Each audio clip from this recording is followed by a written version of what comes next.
All right then. So what we're hoping to gain a little bit of an understanding of is who you are, Kira, and how it was that you came to be connected to the immersion program. To start. Yeah. All right. So in 2016, I graduated with my BFA from Mica and Fiber. I had learned to weave in art school, but afterwards I really knew I wanted to delve into the craft more and also learn some more technical weaving skills, and to weave different kinds of things. Another reason was that I had been gifted a kind of it's technically a Glamacra loom, but it's really more like an amalgamation of parts of different Glamacra looms that you can make into one functional loom. And I had never worked on counterbalance or countermarch systems, so I really put a little program, but it seemed really perfect and right up my alley and exactly the kind of thing I wanted to do. So I applied, and then I went. I also I had connections to Western Massachusetts, so I was familiar with the area where I went. Mm-hmm. And so what was it that was really exciting to you when you were in the program, or something that you didn't expect, or that just was really poignant in your learning experience? I think I really didn't expect to how freeing it was going to be to actually weave utilitarian items, just because I had been in art school, I was always working for the wall or working on something super conceptual. You're not really concerned with making super stable cloth, and I also was very precious about what I made. So it's been through the immersion program, and then afterwards it's taken me a bit of time to be able to be okay, I made the thing for use, now I have to use the thing, and really feeling that connection to cloth, not just in metaphorical ways, but also incorporating my skills and hand weaving into my day-to-day by using towels I've made and making other things for people. Yeah. I also didn't expect, I had a really lovely time with my cohort. I wasn't expecting to have as close of friendships as we had, but we really bonded almost right away. And we're from pretty different situations and different backgrounds, but we all kind of managed to go into the program at a point of transition in all of our lives. And it was really wonderful to experience weaving with people who approach it in very different ways and had different levels of experience and also different goals in their life. But we're all have in common that we really enjoy this and we genuinely care about it. We genuinely care about each other. Yeah. Another thing I guess I didn't really expect was quite how much the very technical skills from the immersion program would end up they really affected the trajectory of my conceptual work or my more fine art work I made after the program. I got really into plaids and stripes because that was a thing we had to do, and we learned to design them in the program. And then I started to think about them really deeply and also really love the color interaction. And so that got me on I got deep into research. And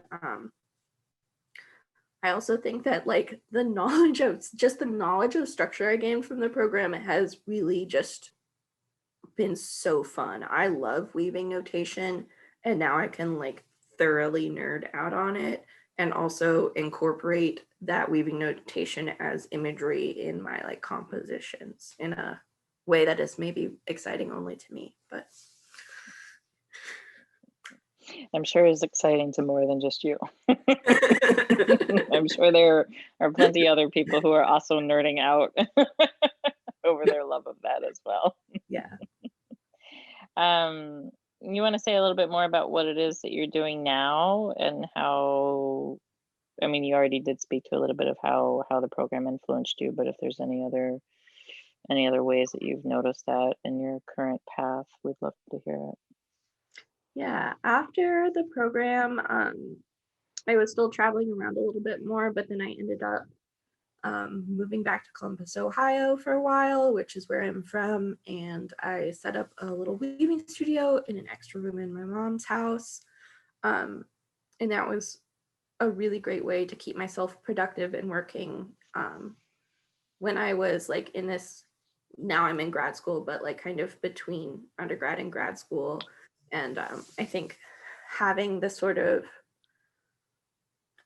the immersion program was like a way to realize that I could make things and be a happy functioning person and productive outside of like accredited programs. That was something I was kind of worried about. It was like one of the first times I felt like, oh, like I feel good and connected to people in a way I haven't felt since undergrad.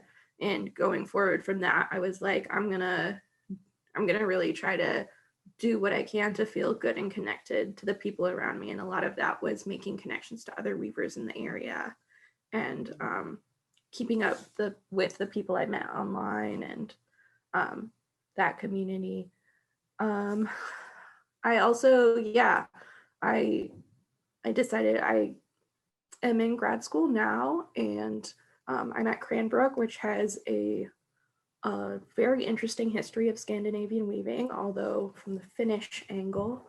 Um, and I was interested in learning more about that history at the school and also how the history of Cranbrook fiber had affected my undergraduate degree. Cranbrook fiber is set up, like Cranbrook is set up kind of with an alternative pedagogy where you don't have specific classes and you're not really given a lot of technical instruction. So it's sort of like come with what you have. And for me, that is totally great because I have so much that I gained from the immersion program that I can carry me forward and can continue to like, I just feel confident that like I can continue learning and that I can understand most weaving things. And even if I don't know everything yet, I can just, I know I can figure it out. And I know there are people who will help me. Any previews into what you think the next few years of your life might look like as a student and professionally? Yeah, so I'm continuing to hand weave and work on Scandinavian looms, which is really exciting, and starting to make some more items to actually try to sell. One of the questions I had for myself kind of in the immersion program was whether I actually wanted to go into production weaving, and I'm not sure I want to go into it in maybe the more traditional sense, just because I get really bored weaving the same thing over and over. But it's still really nice to have that kind of sense of how long it takes to do a project and what kind of things you can do and ways to like streamline processes to be able to do things efficiently. And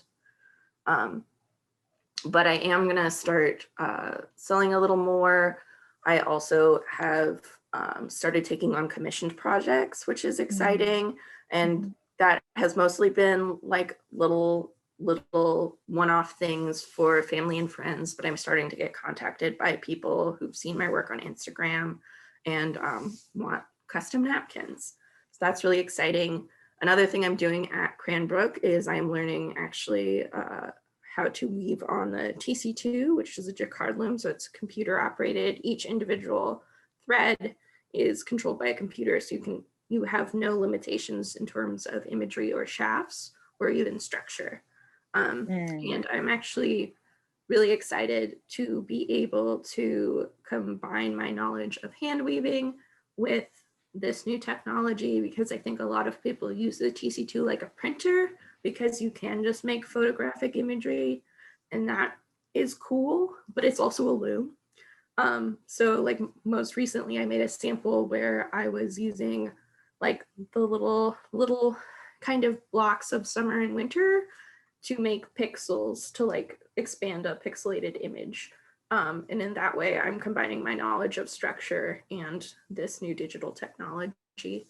I think after school, I'm going to probably look into teaching. I'm not sure whether that's going to be at a university or potentially at a craft school. I was really, I think at Vobstuga, it was really lovely to see that there are like, I guess to see the kind of learning and community that can happen outside of a degree program. Yeah. How can we find you online? Where do you live virtually? I have a website, keck.com. It's not updated. But more often I am on Instagram at erotic_macrame. So yeah. Great. Super. All right. Thank you so much. Thank you.